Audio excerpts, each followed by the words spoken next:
At my brother Marcus's wedding in the Crystal Ballroom of the Meridian Estate, his new bride Vivienne called me worthless and pathetic in front of 200 guests, until my 17-year-old son Ethan stood up, pulled out his phone, and read her secret text messages aloud to the entire reception.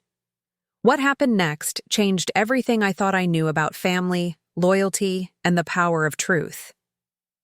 Before we jump back in, tell us where you're tuning in from, and if this story touches you, make sure you're subscribed, because tomorrow I've saved something extra special for you. My name is Rebecca, and I never imagined that what should have been the happiest day for my younger brother would turn into the most humiliating and ultimately liberating experience of my life. The Meridian Estate, with its sprawling gardens and historic architecture, had been booked solid for months. It was the kind of venue that screamed old money and social status, exactly what Vivienne Ashford had always craved. I should have seen the warning signs earlier. Vivienne had swept into our family's life like a hurricane 2 years ago, all designer clothes and practiced smiles. She had this way of making everyone feel slightly inadequate while maintaining the perfect facade of sweetness. But that night, in the golden glow of the ballroom's chandeliers, her mask finally slipped completely.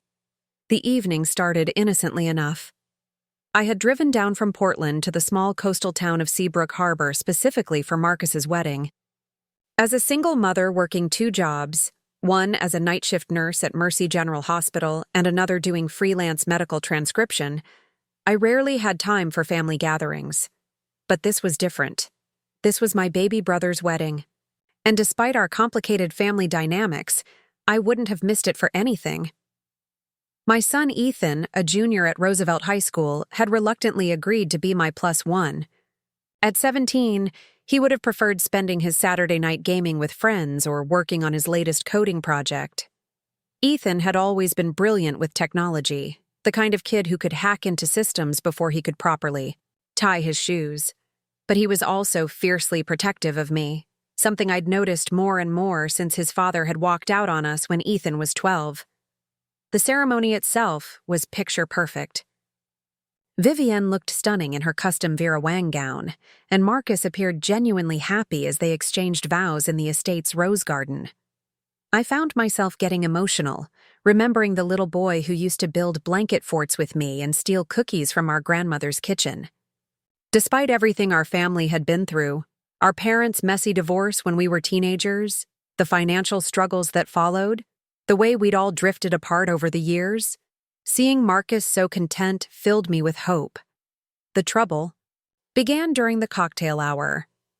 I was standing near the ornate fountain in the estate's courtyard, wearing a simple navy blue dress I'd found on clearance at Nordstrom Rack, when I overheard Vivienne talking to her maid of honor, Scarlett, and a group of her sorority sisters from Whitmore University. "Oh, that's Marcus's sister," Vivienne said, her voice carrying that particular tone wealthy people use when they think they're being discreet. "The one in the cheap dress by the fountain, well, let's just say she's had a hard life. Single mother, works at some hospital doing God knows what. I feel sorry for her, really." I pretended not to hear, focusing instead on watching Ethan, who was sitting at a nearby table with his phone, probably texting his girlfriend Maya back home. He had this intense expression he got when he was concentrating, the same look he'd had since he was a toddler figuring out how to take apart electronic devices. "Is that her son?" Scarlett asked, glancing over at Ethan. "He looks intense." "Oh yes, strange kid," Vivienne replied with a laugh that sounded like wind chimes in a storm. "Barely speaks. Marcus says he's one of those computer nerds. You know the type. Probably spends all day in his room playing video games. I suppose when you're raised by someone like Rebecca, you don't learn proper social skills." The conversation continued, but I'd heard enough. I moved away, my cheeks burning, with embarrassment and anger. This was supposed to be a celebration, a chance for our fractured family to come together. Instead, I felt like an outsider looking in, just as I had so many times throughout my life. What I didn't know was that Ethan had been listening too. And what I really didn't know was that my brilliant, quiet son had been doing much more than just texting his girlfriend. For the past hour, he'd been systematically infiltrating the wedding's guest Wi-Fi network and monitoring the digital communications of everyone connected to it. It was the kind of thing that should have been impossible for a 17-year-old to accomplish, but Ethan had always been exceptional when it came to technology. As the evening progressed and we moved into the ballroom for dinner, I tried to shake off the sting of Vivienne's words. The Crystal Ballroom was breathtaking, with its vaulted ceilings, crystal chandeliers, and floor-to-ceiling windows overlooking Seabrook Harbor. Round tables draped in ivory linens filled the space, each centerpiece a work of art featuring white orchids and flickering candles. But despite the beauty surrounding us, I couldn't escape the feeling that something explosive was building beneath the surface of this perfect evening. And I was right, though I never could have predicted that my teenage son would be the one to light the fuse that would blow everything apart. Little did I know that in just a few hours, Ethan would stand up in front of all these people and reveal secrets that would change not just this wedding, but our entire family's future forever. Preparing and narrating this story took us a lot of time. So if you are enjoying it, subscribe to our channel. It means a lot to us. Now back to the story. The reception dinner began with all the elegance that Vivienne had meticulously planned for months. Crystal glasses caught the light from the ornate chandeliers as waiters in crisp white uniforms glided between tables, serving the first course of seared scallops with truffle reduction. The Meridian Estate had outdone itself. Everything from the gold-rimmed china to the perfectly folded napkins screamed luxury and refinement. I found myself seated at table 12, strategically placed toward the back of the ballroom. Not quite. Banished to the furthest corner, but certainly not among the VIP tables near the head table where Marcus and Vivienne held court. Ethan sat beside me, still absorbed in his phone, occasionally glancing up to observe the crowd with those sharp, analytical eyes he'd inherited from his father. "You okay, Mom?" he asked quietly, setting his phone face down on the white tablecloth. Even at 17, he had this way of reading my emotions that sometimes caught me off guard. "Of course, sweetheart," I replied, forcing a smile. "Just taking it all in. Your uncle really went all out for this." What I didn't say was how out of place I felt among Marcus's new social circle. The other guests at our table were distant cousins and family friends I barely recognized. People who made polite conversation about the weather and the beautiful venue while clearly trying to place me in their mental hierarchy of importance. At Chow, the head table, Vivienne was in her element. She moved through her role as the blushing bride with practiced perfection, laughing at exactly the right moments, touching Marcus's arm with just the right amount of affection, and acknowledging guests. Congratulations with the gracious smile of someone born to be the center of attention. Her sorority sisters, Scarlett, Madison, and Harper, flanked nearby tables like a protective guard, all perfectly coiffed and designer-dressed. "She's really something, isn't she?" commented Eleanor Whitfield, an elderly woman seated across from me who I vaguely remembered as a friend of our late grandmother. So poised and sophisticated. Marcus certainly married up. The phrase "married up" hit me like a small slap. It wasn't just the implication that Marcus had somehow improved his station. It was the unspoken suggestion that our family needed improving in the first place. I glanced at Ethan, who had picked up his phone again, his fingers moving rapidly across the screen with the kind of focused intensity that usually meant he was working on something complex. As the evening progressed, the speeches began. Marcus's best friend from medical school spoke about their residency days at Riverside Medical Center. Vivienne's father, distinguished Judge Theodore Ashford, delivered a polished address about the joining of two families and the bright future ahead. Even Scarlett, as maid of honor, managed to tell charming stories about Vivienne's college days at Whitmore University that painted her as both brilliant and beloved. I waited for Marcus to mention me in his speech, Perhaps a fond memory of our childhood or acknowledgement of the sacrifices I'd made to help put him through pre-med when our family's finances were tight. Instead, he focused on thanking the Ashford family for welcoming him into their circle and spoke about his excitement for the life he and Vivienne would build together in their new penthouse apartment in downtown Seabrook Harbor.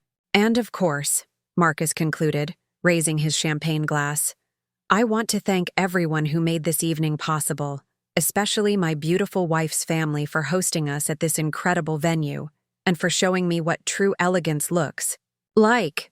The applause was warm and sustained. I clapped along, swallowing the disappointment that seemed to have become a familiar taste at family gatherings.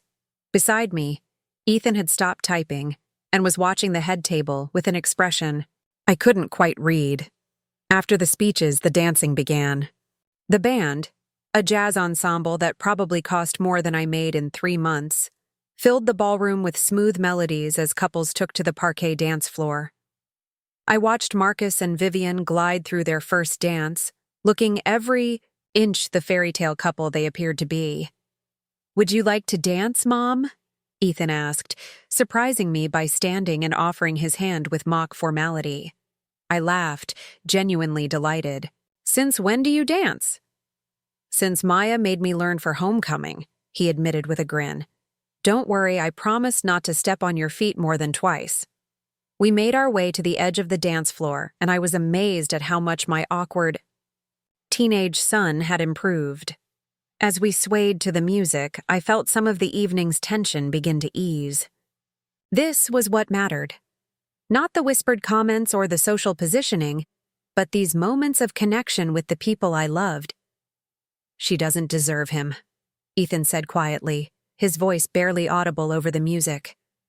What do you mean? I asked, though something in his tone made my stomach tighten. Vivienne. She doesn't deserve Uncle Marcus. His jaw was set in that stubborn way he'd had since childhood. I've been watching her all night, Mom. The way she looks at people. The way she talks about you when she thinks no one's listening. It's not right. Before I could respond, the song ended, and we were interrupted by the approach of Vivienne herself, resplendent in her wedding gown and wearing a smile that didn't quite reach her eyes. Rebecca, she exclaimed, as if we were long-lost friends. I've been meaning to come over and chat. You look. Well, you've certainly made an effort tonight. The backhanded compliment was delivered with such practiced sweetness that anyone overhearing might have mistaken it for genuine kindness. But I caught the slight emphasis on effort, the way her eyes briefly assessed my discount dress and department store jewelry. Thank you, Vivienne. You look absolutely stunning. Marcus is a lucky man. Oh, we're both lucky, she replied, her hand finding my arm in a gesture that appeared affectionate but felt calculating. You know, I was just telling the girls how much I admire you. Raising a child on your own, working those demanding jobs, it must be so exhausting. I honestly don't know how you manage. Each word was perfectly chosen to sound supportive while subtly emphasizing everything she saw as lacking in my life. Single motherhood, exhausting jobs, the struggle to manage, all delivered with the patronizing sympathy of someone who had never had to worry about making ends meet. I do my best, I replied evenly, aware that Ethan had gone very still beside me. Oh, I'm sure you do, Vivienne continued, her voice carrying just far enough for nearby guests to overhear. It's just such a shame that some people have to work so hard for so little, you know. But I suppose we all have our different paths in life. The cruelty of it took my breath away. Not just the words themselves, but the calculated way they were delivered in public, designed to humiliate while maintaining plausible deniability. I felt heat rise in my cheeks as I struggled to formulate a response that wouldn't cause a scene at my brother's wedding. But before I could speak, Ethan stepped forward, his phone clutched tightly in his hand, and an expression on his face that I had never seen before, cold, determined, and absolutely fearless. Actually, Aunt Vivienne, he said, his voice carrying clearly despite his youth, I think there's something everyone should know about different paths in life. The ballroom seemed to freeze as Ethan's words hung in the air. Vivienne's perfectly practiced smile faltered for just a moment before snapping back into place, but I caught the flash of something sharp in her eyes. Calculation mixed with the first hint of concern. "Oh, how sweet," she said, her voice maintaining its honeyed tone while her manicured fingers tightened almost imperceptibly on her bouquet. "Your son wants to make a speech. How unexpected." Around us, conversations continued, but I noticed several guests at nearby tables beginning to turn their attention toward our little group. The jazz ensemble played on, but somehow the music seemed distant, as if the entire world had narrowed to this moment between my son and my new sister-in-law. Ethan didn't back down. If anything, he seemed to grow more confident under Vivienne's scrutiny, his shoulders straightening as he held his phone with the careful precision of someone about to deliver something important. "Not a speech exactly," he said, his voice carrying that particular clarity he got when he was absolutely certain about something. "More like sharing some interesting information I've discovered tonight." I felt my heart begin to race. Ethan was brilliant, but he was still 17, still learning about social nuance and appropriate timing. The last thing I wanted was for him to create a scene that would embarrass Marcus or turn his wedding into a family drama. "Ethan," I said quietly, placing a hand on his arm, "maybe this isn't the right time." "Actually, Mom, I think this is exactly the right time," he interrupted, his eyes never leaving Vivienne's face. "See, I've been doing some research tonight. You could call it a hobby of mine. Understanding how people really communicate when they think no one's watching." Vivienne's laugh sounded like breaking glass. "Research? How industrious. Though I'm not sure what a teenager could possibly research at a wedding that would interest anyone." "Oh, you'd be surprised," Ethan replied. And for the first time since this conversation began, he smiled. It wasn't his usual shy, awkward teenage grin. This was something else entirely. Confident, almost predatory. "For instance, did you know that most people don't properly secure their phone communications? They connect to public Wi-Fi networks without thinking about digital security protocols." The color began to drain from Vivienne's face, though she fought to maintain her composure. "I'm sure I don't know what you're talking about." "I'm talking about text messages," Ethan said simply. "Specifically, text messages sent and received tonight, during your wedding reception, through the estate's guest Wi-Fi network." I watched in growing alarm as this exchange unfolded. While I was proud of Ethan's intelligence and technical skills, I had no idea what he was building toward, and the growing tension in Vivienne's posture suggested that whatever it wasn't good. "Ethan, sweetheart," I tried again. "I really think—" "Mom, did you know that Aunt Vivienne has been texting someone named Bradley Hawthorne all evening?" Ethan's voice cut through my attempted intervention with surgical precision. "Even during the ceremony. Even during their first dance." The name Bradley Hawthorne hit Vivienne like a physical blow. Her perfectly applied makeup couldn't hide the way her face went pale, and her grip on her bouquet tightened until her knuckles showed white against the ivory silk of her gloves. "I don't know who that is," she said quickly, but her voice had lost its smooth confidence. "You're clearly mistaken." "Bradley Hawthorne," Ethan repeated, consulting his phone with the air of someone reading from official documentation. "Age 28, investment banker at Westfield and Associates in downtown Portland. Graduated from Whitmore University in 2019. Same year as you, actually. Interesting coincidence." The nearby conversations had definitely stopped now. I could feel eyes turning toward us, guests beginning to sense that something significant was happening. At the head table, Marcus was laughing at something Judge Ashford had said, completely oblivious to the drama unfolding across the ballroom. "You're talking nonsense," Vivienne said, but her voice had risen slightly, losing the carefully modulated tone she'd maintained all evening. "This is my wedding day. I don't know why you're trying to ruin it with these ridiculous accusations." "Accusations?" Ethan tilted his head with apparent innocence. I haven't accused you of anything. I've just mentioned that you've been texting Bradley Hawthorne. A lot. Like, seriously? A lot. 23 messages just since the cocktail hour started. I felt sick. The pieces were coming together in a picture I desperately didn't want to see. The way Vivienne had been periodically checking her phone throughout the evening, even during intimate moments. The distracted look that would occasionally cross her face before she snapped back to her bridal perfection. The growing panic in her eyes as Ethan continued his methodical revelation. "Stop this immediately," Vivienne hissed, all pretense of sweetness finally abandoned. "You have no right to invade my privacy. What you're describing is illegal." "Actually," Ethan said with the confidence of someone who had researched this thoroughly, "monitoring communications on a public network that you voluntarily joined isn't illegal, especially when those communications might affect family members. I care about." Scarlett had noticed the commotion and was making her way over from the head table, her expression concerned. Behind her, I could see other members of the wedding party beginning to take notice. The carefully orchestrated perfection of the evening was starting to develop cracks. "Vivienne? Is everything okay?" Scarlett asked as she approached, her designer, heels clicking against the polished floor. "Everything's fine," Vivienne said through gritted teeth.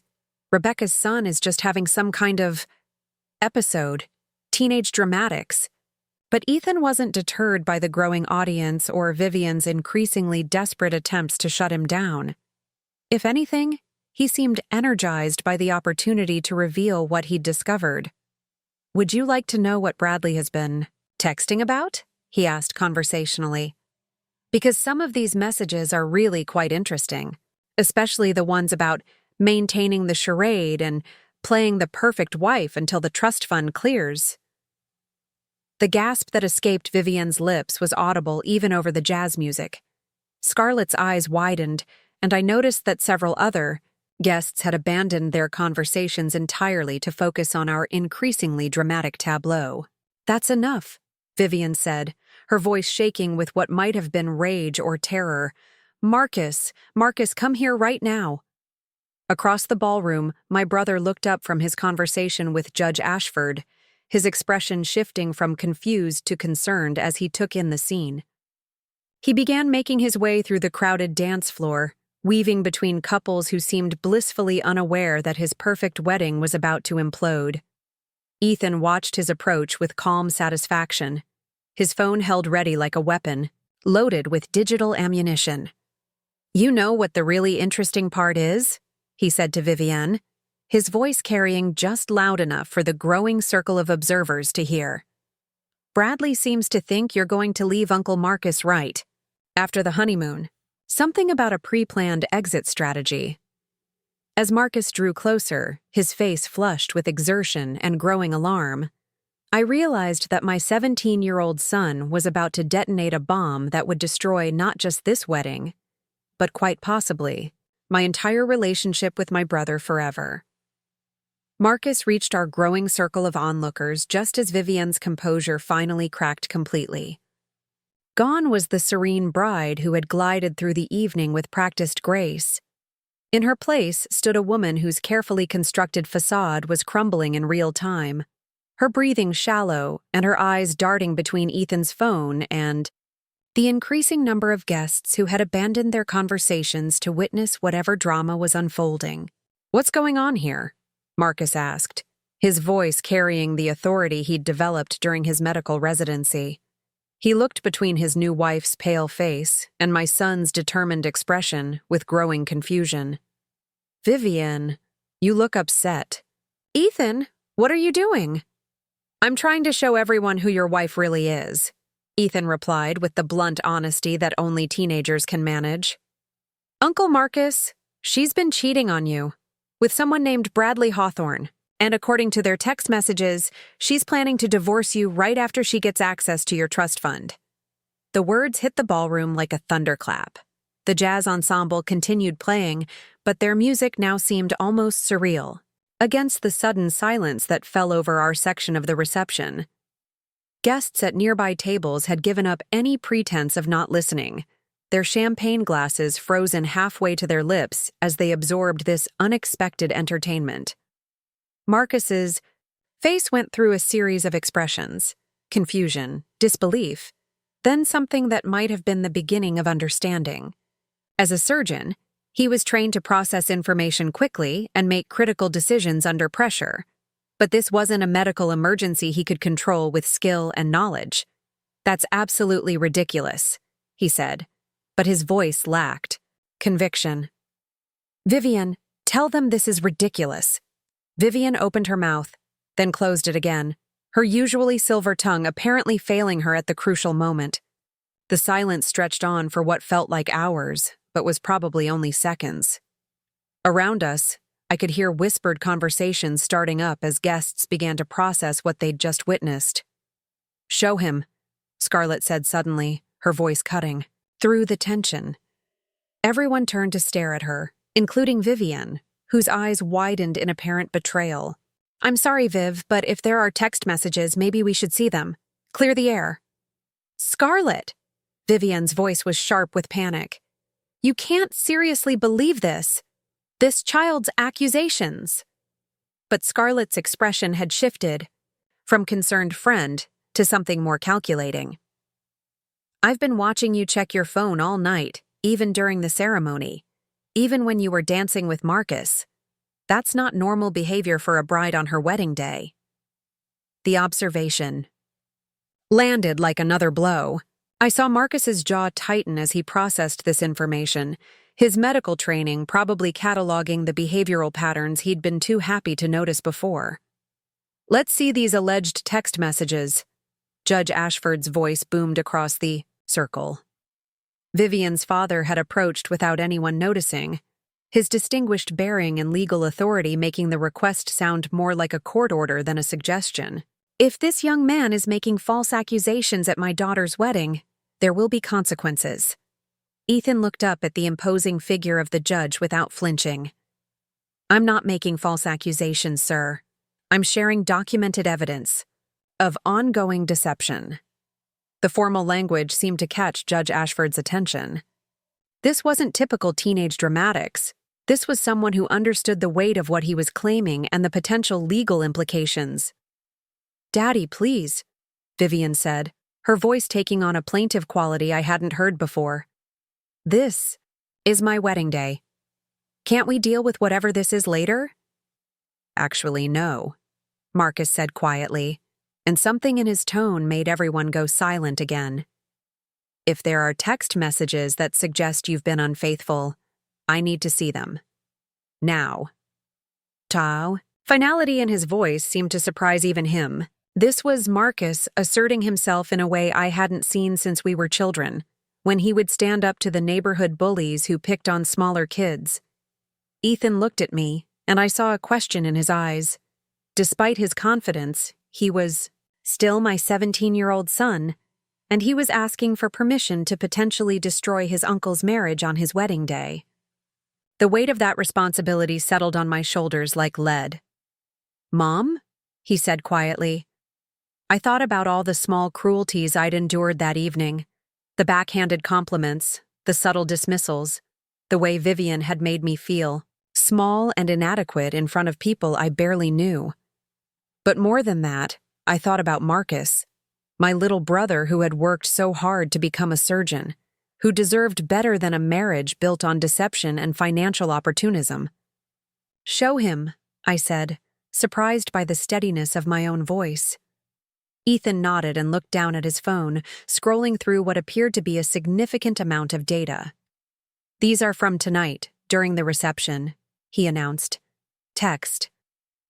"Thread between Vivienne Ashford and Bradley Hawthorne." He began to read in a clear, carrying voice that reached every corner of our growing audience. "From Bradley, sent at 7:23 p.m. How much longer do you have to keep this up? I miss you.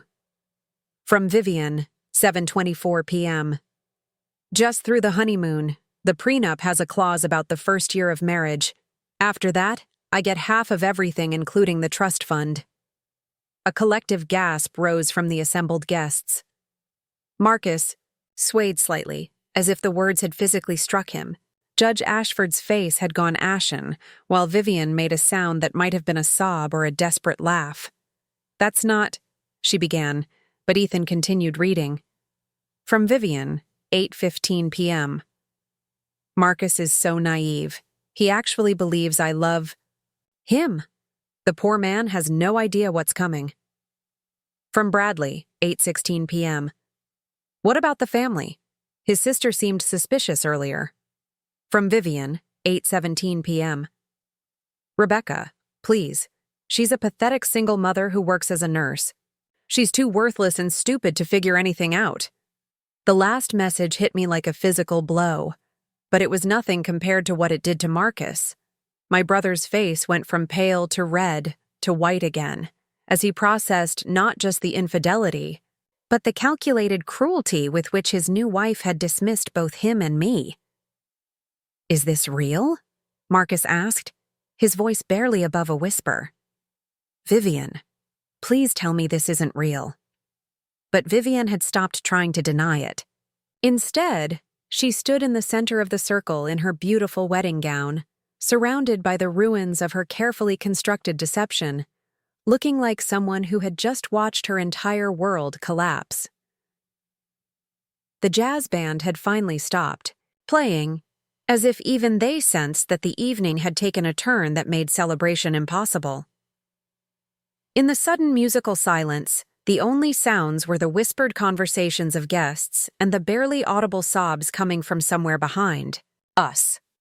Marcus looked around the circle of faces, his new wife's pale terror, his sister's shocked sympathy, his teenage nephew's grim satisfaction.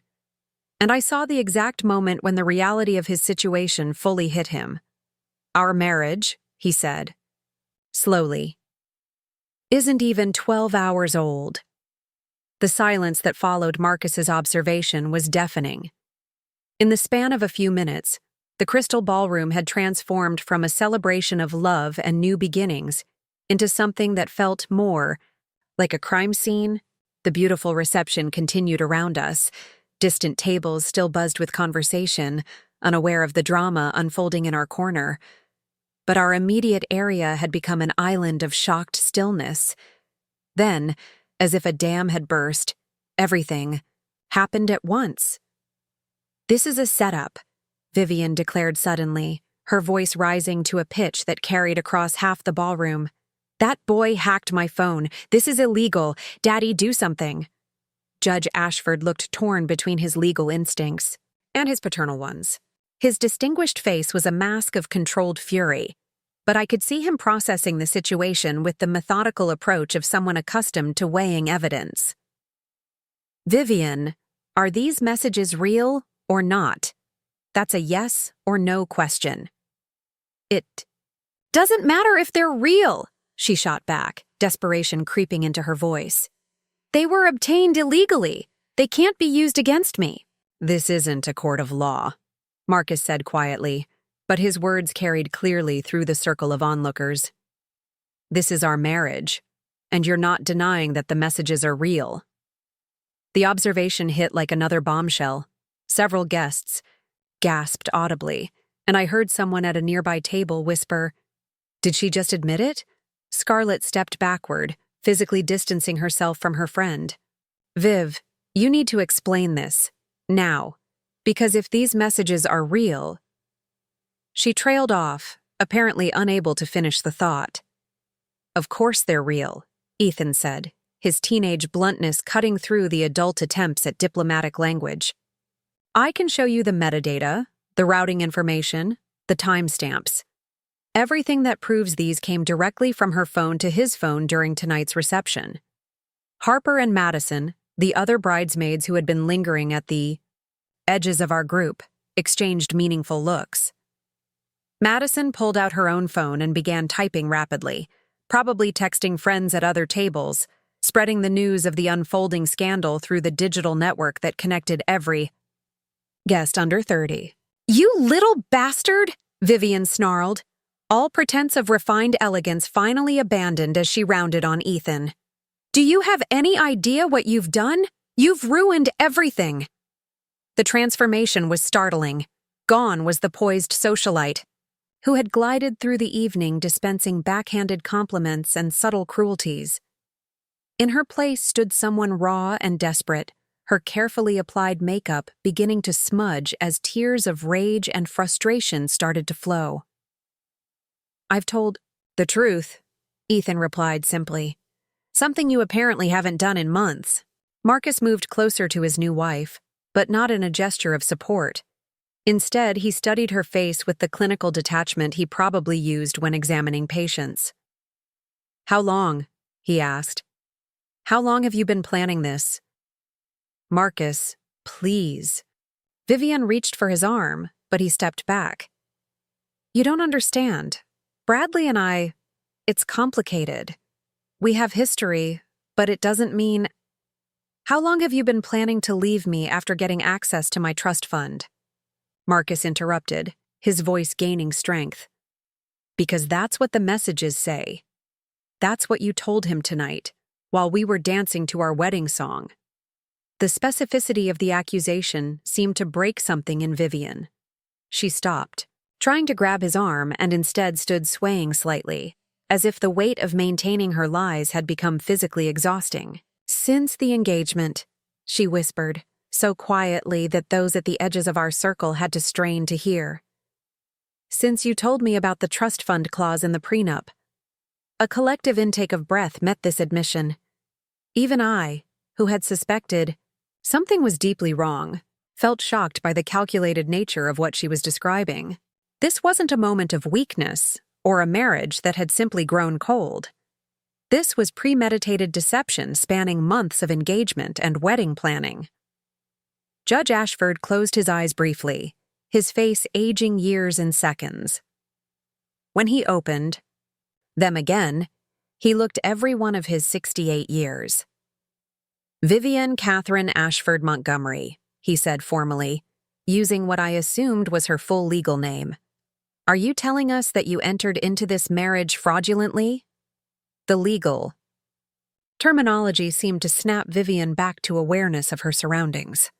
She looked around the circle of faces, some shocked, some angry, some merely curious, and appeared to realize that her confession had been witnessed by dozens of people, many of them recording on their phones. "I want a lawyer," she said. Suddenly, "I'm not saying anything else without legal representation." "A little late for that," Scarlett muttered, loud enough for everyone to hear. "You've already said plenty." The crowd of onlookers had grown substantially. What had started as a small confrontation was now a full-scale spectacle, with guests abandoning their meals and conversations to witness the unfolding drama. I noticed several people at distant tables standing up to get a better view, and the buzz of whispered conversations was growing louder by the minute.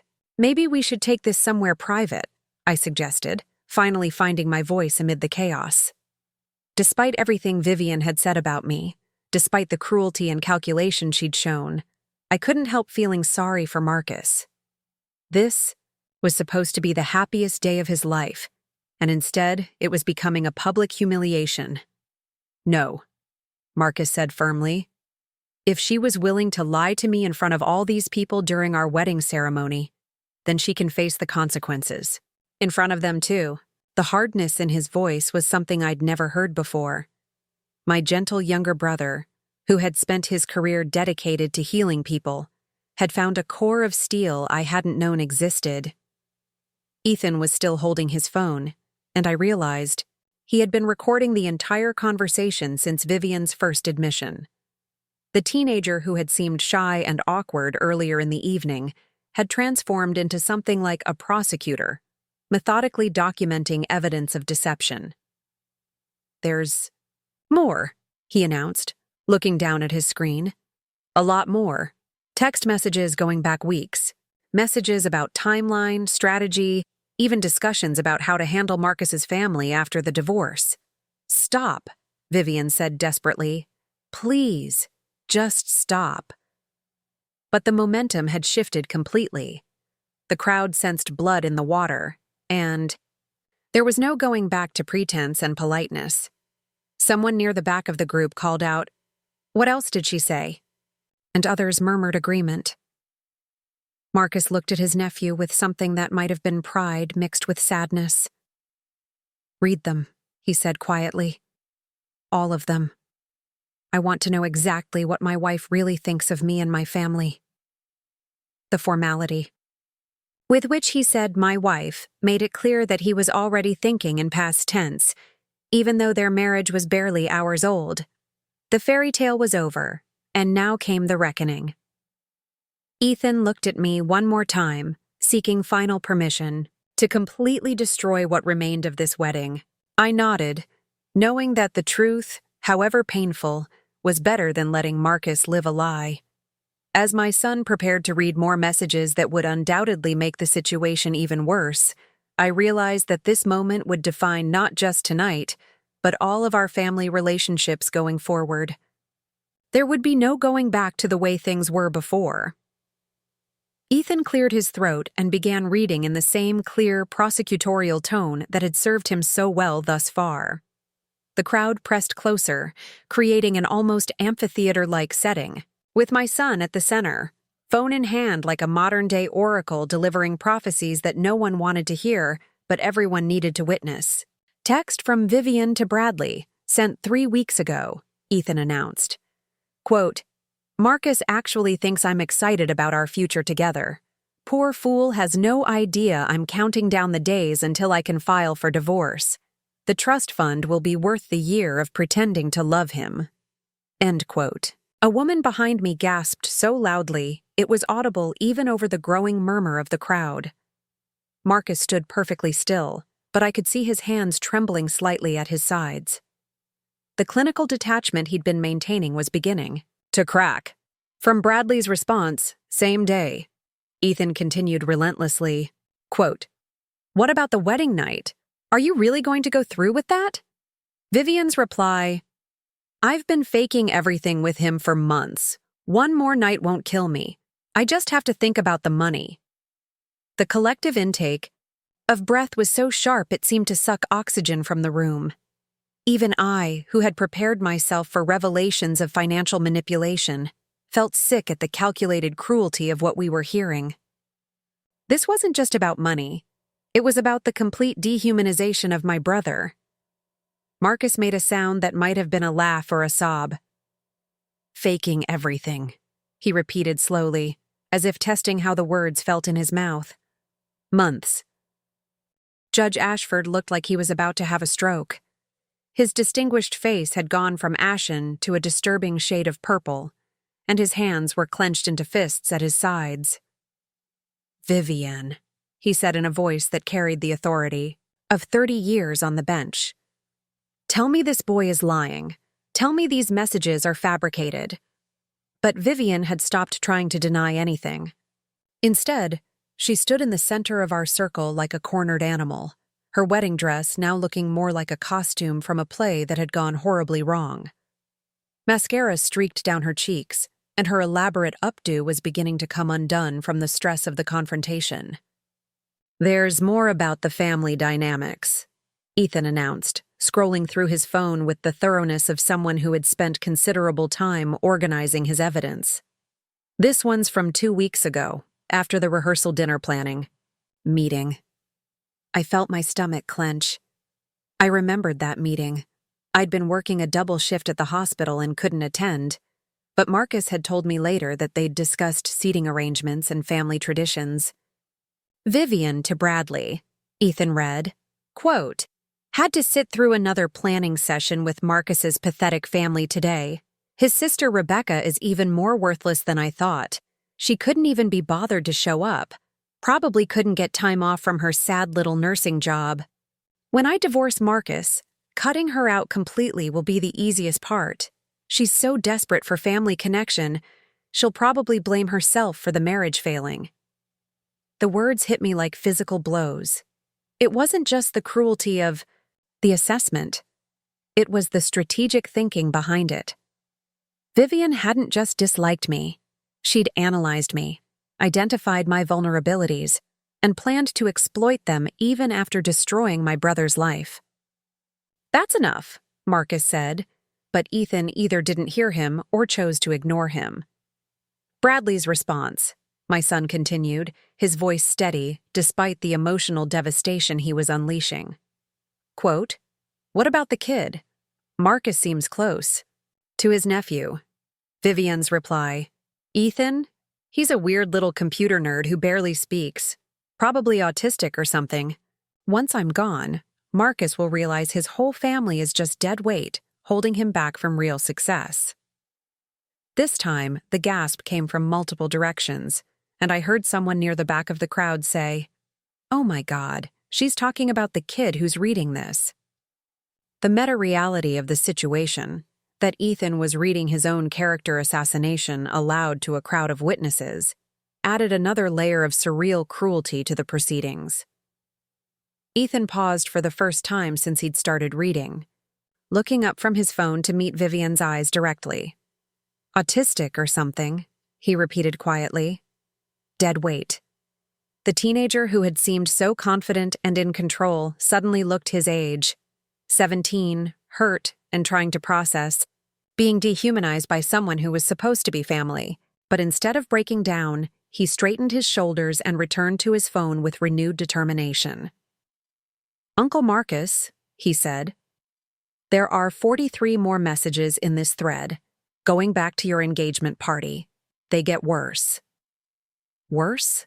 Marcus's voice cracked slightly. How could they possibly get worse? "She has detailed plans," Ethan replied matter-of-factly.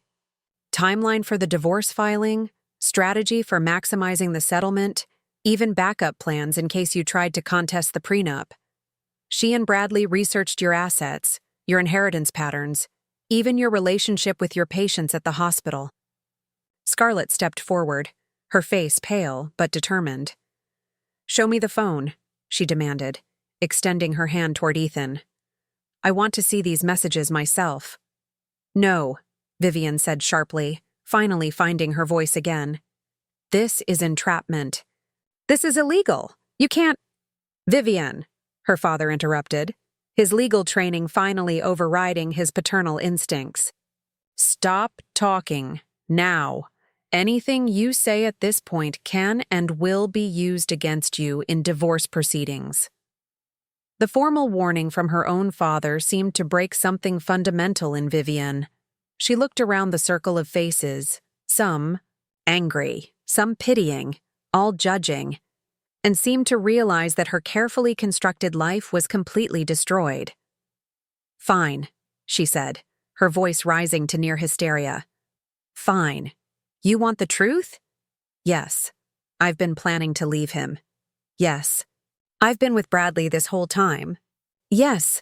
I think Marcus is naive and boring and his family is beneath me. But you know what? I earned that money." The admission hit the crowd like an explosion. Phones appeared everywhere as guests began recording, and the buzz of conversation rose to an almost deafening level. Someone in the back shouted, "Did she just confess?" "I spent months pretending to love him," Vivienne continued, her voice getting louder and more desperate. "Months of boring dinner conversations and tedious family gatherings and pretending to care about his surgical cases. Do you know how exhausting it is to fake being in love with someone? I earned every penny I was going to take from him." Marcus stood perfectly still throughout this tirade, watching his bride destroy herself with an expression that had moved beyond hurt into something approaching clinical fascination. When she finished, the silence stretched for long moments before he spoke.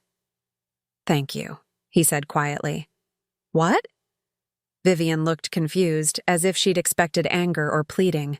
"Thank you for finally telling me the truth," Marcus replied, "even if it took my 17-year-old nephew to force it out of you." The dignity with which he handled her breakdown seemed to highlight just how completely she had misjudged his character. This wasn't the naive fool she'd described in her messages. This was a man who had the strength to face the worst truth about his life with grace. As the crowd continued to buzz with shocked conversations and the sound of dozens of people texting and calling to spread the news, I realized that we had passed the point of no return. This wasn't just about a failed marriage anymore. It was about justice, consequences, and the complete exposure of someone who had built their entire life on manipulation and deception. The aftermath of Vivienne's breakdown created a strange vacuum in the ballroom. For several heartbeats, no one seemed to know what to do next. The bride had just confessed to marrying her husband for money while planning to leave him. The groom was processing the complete destruction of what he'd thought was love. And 200 wedding guests had become unwitting witnesses to one of the most spectacular relationship implosions any of them had ever seen. Then Judge Ashford stepped forward, and his decades of courtroom experience took over. "Everyone needs to step back," he announced in the commanding voice that had controlled countless proceedings. "This is a private family matter, and I'm asking all guests to please return to your tables and allow us to handle this situation with whatever dignity we can salvage." But the crowd was in no mood to be dismissed. The whispered conversations had grown into open discussions, and I could see guests pulling out their phones not just to record, but to call friends and family who weren't at the wedding. This story was already spreading beyond the Crystal Ballroom, rippling out into the social circles of Seabrook Harbor like wildfire. "Actually, Your Honor," Ethan said, and his use of the formal title caught everyone's attention. "I don't think this should be private anymore, not when there's evidence of fraud that could affect other people." Judge Ashford's eyebrows rose. "What do you mean, young man?" Ethan held up his phone again, scrolling through screens with practiced efficiency.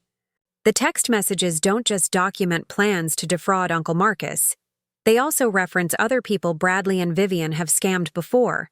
Previous marriages, previous schemes. This isn't her first time doing this." The revelation hit like yet another bombshell. Vivienne, who had been swaying slightly as if in shock, suddenly snapped to full alertness. "That's not true," she said quickly. "Bradley was we were just talking hypothetically about—" "March 15th, Ethan interrupted, reading from his phone. Text from Vivienne to Bradley. "The Hartford job went perfectly. Robert never suspected a thing until the divorce papers were served. The prenup loophole netted us almost $2 million. Bradley's response, "Ready for the next mark? This Montgomery guy seems even easier than Hartford." A collective gasp rose from the crowd, but this time it carried a different quality. This wasn't just shock at personal betrayal. This was the recognition that they were witnessing the exposure of what appeared to be a criminal enterprise. Marcus, who had been processing his personal devastation with remarkable composure, went very still. "Robert Hartford," he said slowly. "The tech entrepreneur from Boston. I remember reading about his divorce last year. The wife took him for millions."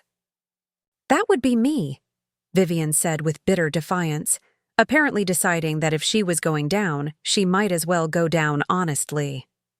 "Robert Hartford, James Wellington before him, and now you.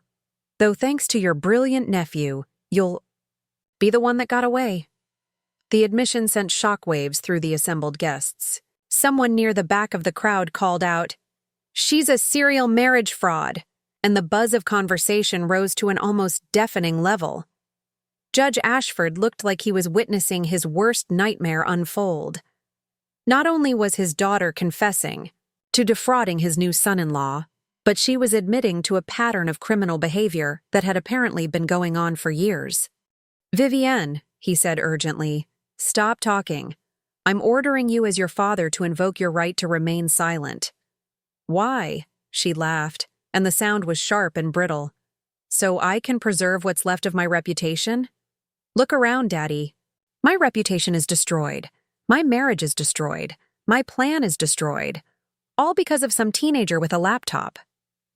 She turned to face Ethan directly, and for a moment I was afraid she might try to physically attack him.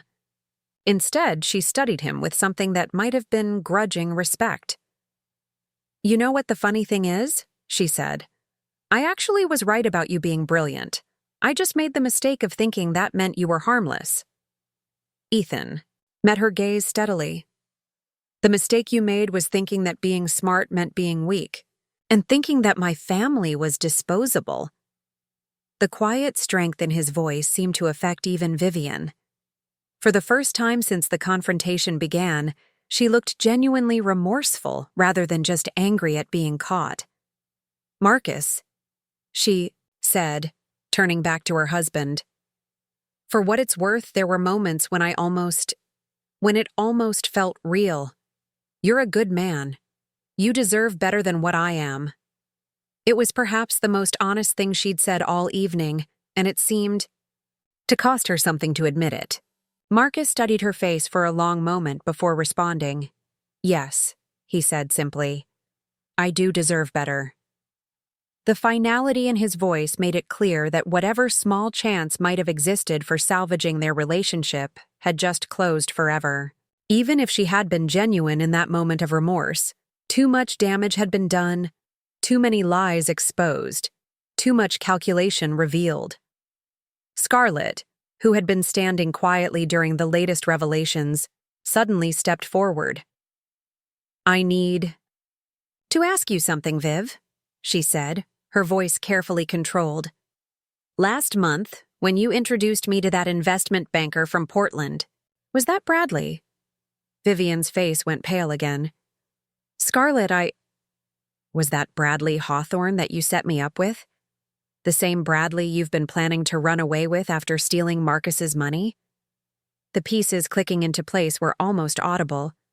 I watched Scarlett's face transform from confusion to understanding to absolute fury as she realized that her best friend had used her as an unknowing cover for the affair. "You made me complicit," Scarlett said, her voice rising. "You used me to provide alibis for your cheating. All those times you said you were meeting me for lunch, for shopping, for girls' nights. You were with him." "It wasn't like that," Vivienne protested weakly. "It was exactly like that." Scarlett's composure finally cracked. "I vouched for you. I told Marcus how lucky he was. I helped plan this wedding thinking I was celebrating my best friend's happiness. And the whole time you were using me to cover up your affair." The betrayal of friendship seemed to resonate with the crowd almost as much as the betrayal of marriage. Wedding guests began looking at each other with new suspicion, probably wondering what other deceptions they might have unknowingly participated in. Madison and Harper, the other bridesmaids, took several steps away from Vivienne, physically distancing themselves from someone who was rapidly becoming toxic to be associated with. The solidarity of the bridal party was dissolving in real time. "How many people did you use?" Marcus asked quietly. "How many of our friends did you manipulate to make this scheme work?" Vivienne looked around the circle of increasingly hostile faces and seemed to realize that she had burned every bridge she'd ever built. Her elaborate wedding dress, which had looked so perfect at the beginning of the evening, now seemed like a costume from a play about deception and betrayal. "I want to leave," she said suddenly. "I want to go home." "This is your home now," Judge Ashford said grimly. "Or it was supposed to be. You married Marcus barely 4 hours ago." The reminder of the timeline seemed to hit everyone simultaneously. The speed with which the evening had devolved from fairy tale wedding to criminal confession was almost incomprehensible. Ethan looked down at his phone again, and I saw him scroll through what appeared to be a substantial amount of additional information. "There's still more," he announced, including messages about what they planned to do if anyone in the family got suspicious. The crowd leaned forward eagerly, hungry for the next revelation in what had become the most dramatic entertainment any of them had ever witnessed at a social event. But before Ethan could continue reading, Marcus held up his hand. "Stop," he said firmly. "I've heard enough. We all have." Marcus's command to stop reading brought an unexpected stillness to the chaos. The crowd, which had been leaning forward in anticipation of more revelations, seemed almost disappointed by the interruption. But there was something in my brother's tone, a finality that suggested he had reached his limit, not of anger, but of the emotional devastation he was willing to absorb in public.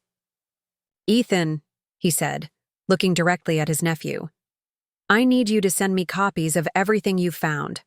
All of it. But I don't need to hear any more tonight, and these people don't need to hear it either." The maturity of his response seemed to surprise even himself.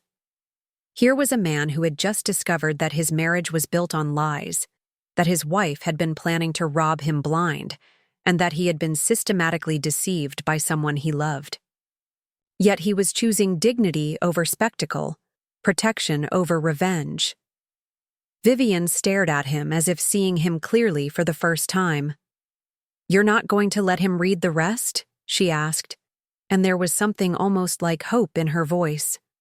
"No," Marcus replied, "because unlike you, I don't enjoy humiliating people for entertainment, even when they deserve it."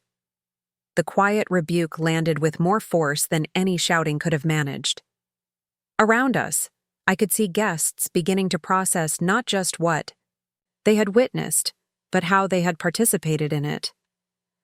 The eager anticipation for more drama was giving way to a growing discomfort with their own voyeurism. Judge Ashford stepped forward, his legal training apparently helping him navigate the situation with more composure than his paternal instincts had initially allowed. "Marcus, I want you to know that whatever legal action you choose to pursue, you will have my full support. What my daughter has done here tonight..." He paused, seeming to struggle with the words. "This isn't just a personal betrayal. This appears to be criminal fraud." The formal acknowledgement from a respected judge carried weight that went beyond family drama. Guests who had been treating this as entertainment began to realize they were witnessing what might become a criminal case.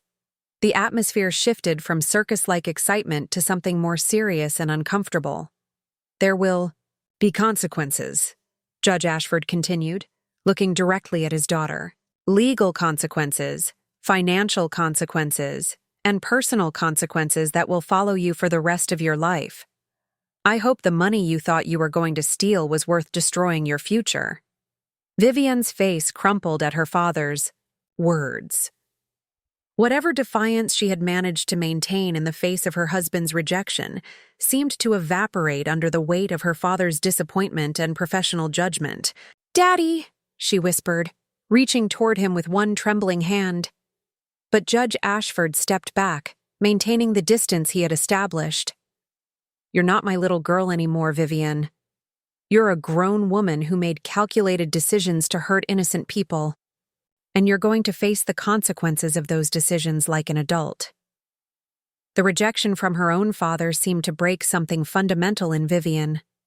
She swayed on her feet, and for a moment I thought she might collapse entirely. Scarlett, despite her own anger and sense of betrayal, moved instinctively to steady her former friend before catching herself and stepping back again. "I think," Marcus said quietly, "it's time for this evening to end." He looked around the circle of guests who had gathered to witness the spectacle, and his expression carried a mixture of gratitude and exhaustion. "Thank you all for coming to celebrate what I thought was going to be the beginning of my marriage. I'm sorry that it turned into this." The grace with which he addressed the crowd, even in the midst of his personal devastation, seemed to shame some of the guests who had been most eager for drama. Several people looked down at their phones or began moving away from the immediate circle, perhaps realizing that their presence was no longer appropriate. "Marcus," Vivienne said suddenly, her voice desperate, "can we talk? Privately? Please?" He studied her face for a long moment, and I could see him weighing whether there was any point in having that conversation. Whatever he saw there, desperation, genuine remorse, or just manipulation, didn't seem to convince him. "What would be the point?" he asked. "Everything you've said to me for the past year has been a lie. Everything you've promised about our future was part of a scheme to rob me. What could you possibly say now that would be worth hearing?" "I could explain," she said weakly. "I could tell you how it started, why it happened. Maybe you'd understand." "Understand?" Marcus's voice carried a note of incredulity. "Vivienne, you didn't make a mistake or a bad decision in a moment of weakness. You planned this for months. You researched my finances. You manipulated my family. You used my friends as alibis for your affair. You even had backup plans in case I discovered the truth. This wasn't a mistake. This was a career. The systematic way he laid out her deceptions seemed to hit her like physical blows. Each point he made stripped away another layer of the justifications she might have been preparing until she was left with the bare reality of what she had done. "The wedding is over," Marcus announced to the remaining crowd. "The marriage is over. Anyone who wants to stay and finish their meal is welcome to do so. But the celebration is finished." He began walking toward the ballroom's exit, his formal, wedding attire somehow making him look more dignified rather than less as he moved through the scattered remains of his reception. Guests stepped aside to let him pass, and I could see a mixture of sympathy and respect in their faces. "Wait," Vivienne called after him, her voice breaking. "Marcus, wait. What about the honeymoon? What about our apartment? What about everything we planned?" He paused without turning around. "The honeymoon is canceled. The apartment lease is in my name only. You can collect your belongings with supervision. As for everything we planned..." He did turn then, fixing her with a look that was somehow both sad and resolute. "We never planned anything, Vivienne. I planned things, and you pretended to agree while planning something entirely different." With that, he continued walking toward the exit, leaving his bride of 4 hours standing in her wedding dress surrounded by the wreckage of her schemes. Ethan moved to follow his uncle but paused to look back at Vivienne one more time. "You know what the saddest part is?" he said, his teenage voice carrying clearly across the silent ballroom. "Uncle Marcus really loved you, and my mom really tried to welcome you into our family. You could have had something real, but you chose to make it fake instead." The observation, delivered with the brutal honesty that only teenagers can manage, seemed to be the final word on the evening's events. As my son walked away to follow his uncle, I was left standing in a ballroom full of strangers, watching a woman in a wedding dress realize that she had destroyed her own life in pursuit of money that would never be hers. In the immediate aftermath of Marcus and Ethan's departure, the Crystal Ballroom fell into an uncomfortable limbo. Vivienne stood frozen in the center of what had been our confrontation circle, still in her elaborate wedding gown, looking like a statue commemorating the death of deception. Around her, the remaining guests seemed uncertain whether to leave, stay, or simply pretend the last hour hadn't happened. I found myself in the strange position of being the closest thing to a hostess for this disaster. Marcus had walked out, understandably wanting nothing more to do with the evening. Vivienne was clearly in no state to manage anything. Judge Ashford stood rigid with what appeared to be a combination of professional duty and personal shame. That left me, the woman who had been called worthless and pathetic just hours earlier, to somehow navigate the social aftermath of my brother's imploded wedding. "I think," I said, my voice carrying more clearly than I'd expected, "those of you who would like to leave should feel free to do so. This evening has been difficult for everyone." Several guests took the hint immediately, gathering purses and suit jackets with the efficient speed of people eager to escape an uncomfortable situation. But others seemed rooted in place, whether by genuine concern, morbid curiosity, or simple social confusion about the proper etiquette for wedding fraud. Revelations. Scarlett was staring at Vivienne with an expression that cycled between anger, hurt, and what might have been pity. "Viv," she said finally, "I need to know something. When you asked me to be your maid of honor, did you mean any of it? Or was I just another prop in your performance?" Vivienne looked up at her former best friend, and for a moment, her face showed something that might have been genuine emotion. "I meant it," she whispered. "That part was real. You were the only real friend I had, and She trailed off, perhaps realizing that claiming genuine friendship while systematically lying and manipulating that same person was a contradiction too large to navigate. "You used me," Scarlett said simply. "For months. Every time I covered. For you. Every time I told Marcus what a lucky man he was. Every time I helped you plan this wedding." I was helping you commit fraud. The legal implications seemed to hit several people simultaneously. Madison and Harper exchanged alarmed looks, probably calculating their own potential involvement as accessories to whatever crimes had been committed. Judge Ashford's professional expression grew even more grim as he no doubt began cataloging the various charges that could be filed. "I need to call my office," he announced to no one in particular. "There are procedures that need to be followed when criminal activity is discovered, even when it involves family members." The formal language seemed to finally penetrate Vivienne's shock. "Daddy, you're not going to—" "I'm going to follow the law," he replied curtly. "Just as I would for any other case involving fraud, conspiracy, and theft. The fact that my daughter doesn't exempt you from consequences. It makes your behavior more shameful, not less punishable." As Judge Ashford stepped away to make his phone calls, I noticed that several guests were also on their phones, no doubt sharing the evening's events with friends and family who hadn't witnessed the spectacle firsthand. The story of Marcus and Vivienne's wedding disaster was already spreading beyond the Meridian Estate, rippling out into the social networks of Seabrook Harbor and beyond. I pulled out my own phone to check on Marcus and Ethan, but before I could call them, a familiar voice interrupted my thoughts. "Rebecca?" I turned to see Dr. Elizabeth Kane, one of Marcus's colleagues from Riverside Medical Center. "I just wanted to say, what your son did tonight took real courage. And what Marcus said about you earlier, when he was defending your intelligence and character, he was right. That woman never deserved to be part of your family." The unexpected support caught me off guard. Throughout the evening, I had felt like an outsider looking in, tolerated but not truly welcomed. But Dr. Kane's words reminded me that not everyone had bought into Vivienne's narrative about my supposed failures and inadequacies. "Thank you," I managed, touched by the gesture. "It's been a difficult evening for everyone. Especially for Marcus," Dr. Kane agreed. "But maybe it's better that he found out now, rather than after she'd had a year to steal everything he's worked for." Other guests began approaching with similar sentiments. People I'd barely spoken to during the evening came forward to express sympathy for Marcus, admiration for Ethan's courage, and even respect for how I'd handled myself during the confrontation.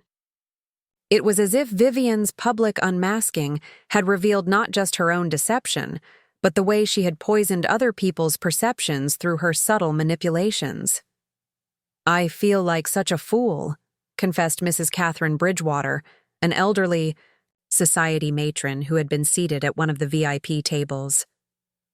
"All evening I've been thinking what a lovely couple they made, how perfect she seemed for him.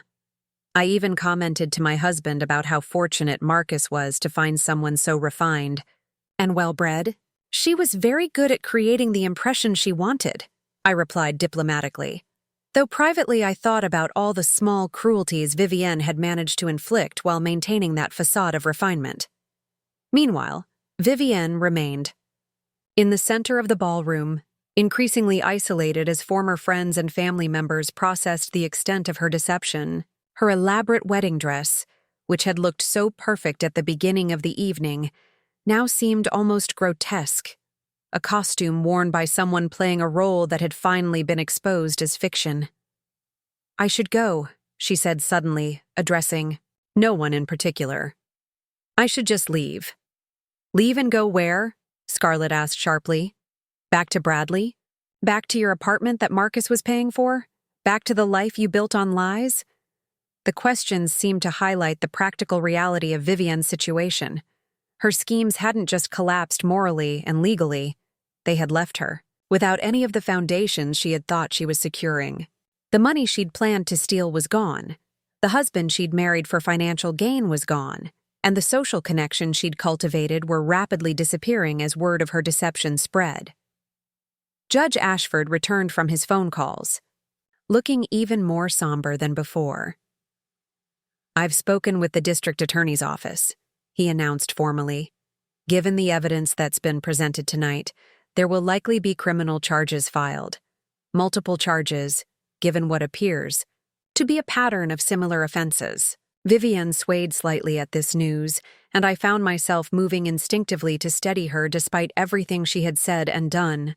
The gesture seemed to surprise both of us, but I couldn't simply watch another human being collapse, even one who had treated me and my family so cruelly.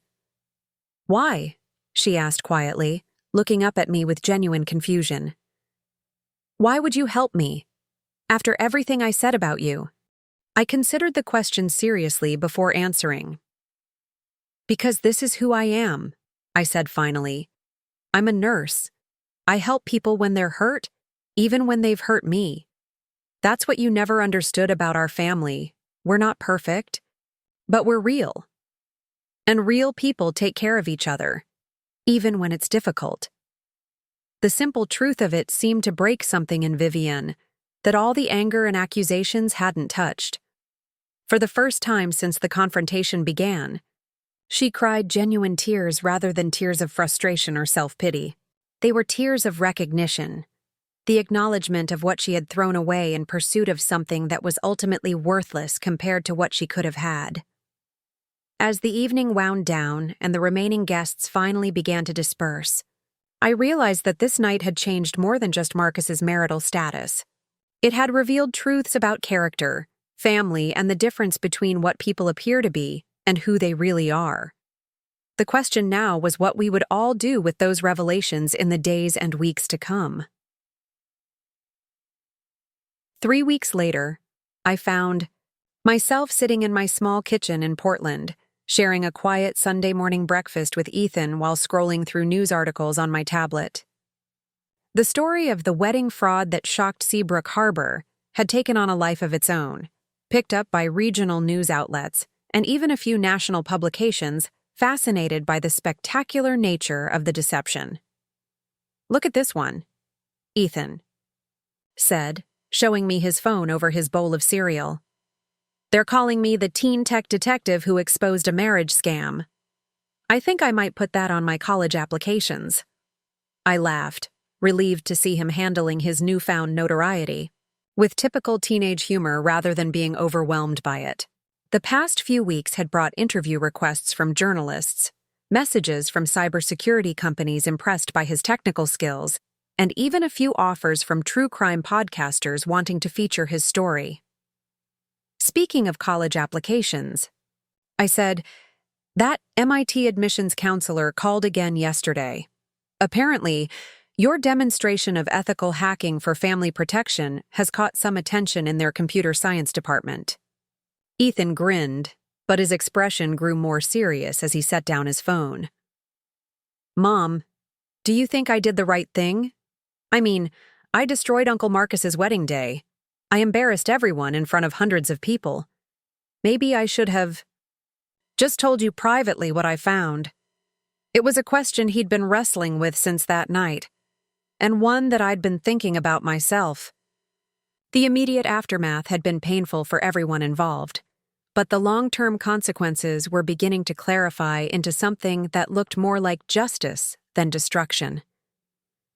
"Sweetheart," I said, reaching across the table to squeeze his hand, "you exposed the truth about someone who was systematically defrauding your uncle and who had apparently done the same thing to other people. If you had told me privately, I might not have been believed. If you had told Marcus privately, he might have confronted Vivienne alone and given her the chance to manipulate the situation. What you did was present evidence in a way that couldn't be denied or spun." My phone buzzed with a text message from Marcus. "Can you and Ethan come down for lunch today? I have news to share." The invitation was encouraging. In the weeks since the wedding disaster, Marcus had been processing everything with the help of a therapist and a very good lawyer. He'd taken some time off from his surgical practice to deal with the legal proceedings and the media attention, but his messages had gradually shifted from raw pain to what seemed like genuine healing. "Uncle Marcus wants us to visit," I told Ethan. "Are you up for the drive to Seabrook Harbor?" "Definitely," he replied immediately.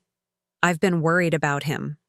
2 hours later, we were sitting in Marcus's apartment, the same space he had planned to share with Vivienne, listening to him explain the developments in what had become a complex legal case.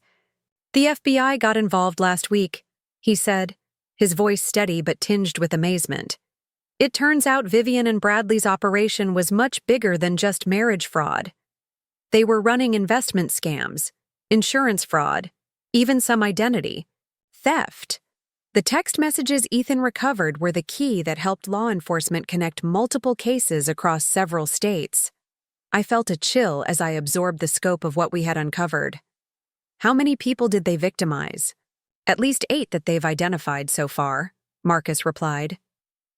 The Robert Hartford case that Vivienne mentioned was just one of several. There's a whole network of people who were targeted and financially destroyed. Some of them lost their homes, their retirement savings, their children's college funds. Ethan sat forward in his chair, his expression intense. "Are they going to jail?"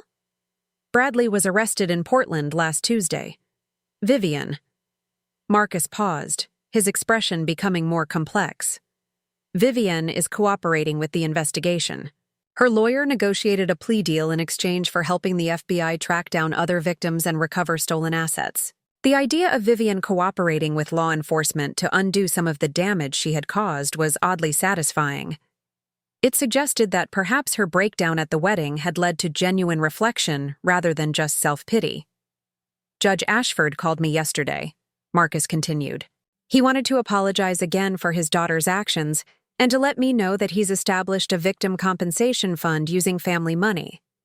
He's liquidating some of his assets to help repay the people Vivienne and Bradley defrauded." The BR gesture from Judge Ashford struck me as both legally astute and morally necessary.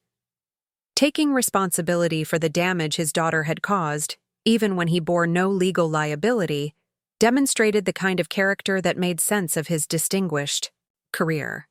"There's something else," Marcus said, his tone shifting to something lighter. "I've been thinking about what Ethan said that night, about how Vivienne could have had something real but chose to make it fake instead. It made me realize that I want to focus on building real things, authentic relationships." He looked directly at me as he continued. "Rebecca, I owe you an apology. Not just for what Vivienne said about you, but for the way I let distance grow between us over the years. I was so focused on building my career and finding what I thought was the perfect life that I forgot to appreciate the family I already had." The words hit me harder than I'd expected. For so long, I had felt like the family disappointment, the one who couldn't quite measure up to everyone else's expectations. Hearing Marcus acknowledge that the distance hadn't been entirely my fault was deeply healing. "We both made mistakes," I replied. "But maybe this whole experience has given us a chance to start over." "I hope so," Marcus said. "Because I've realized that having a sister who raised an incredible kid like Ethan while working 2 jobs and never giving up, that's something to be proud of, not something to take for granted." Ethan blushed at the praise, but looked pleased. "Does this mean we get to be a real family now? Like, the kind that actually talks to each other and knows what's going on in each other's lives?" Marcus laughed, and it was the first genuinely joyful sound I'd heard from him since before the wedding.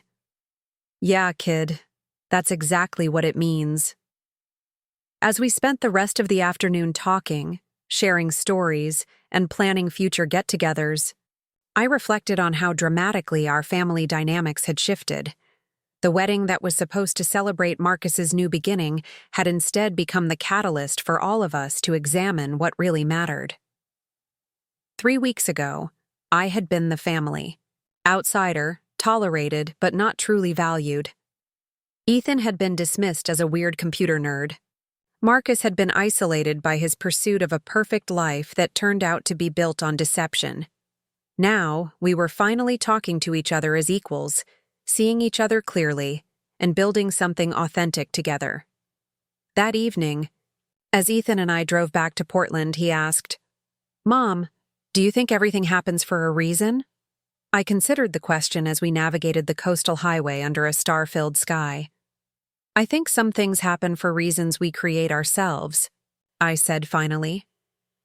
Vivienne's deception happened because she chose to build her life on lies.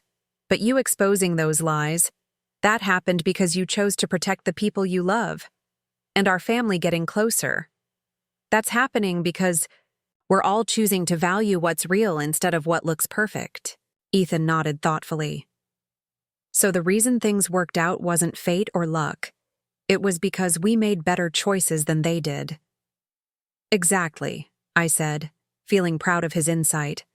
We chose truth over comfortable lies, family over social status, and authenticity over appearances.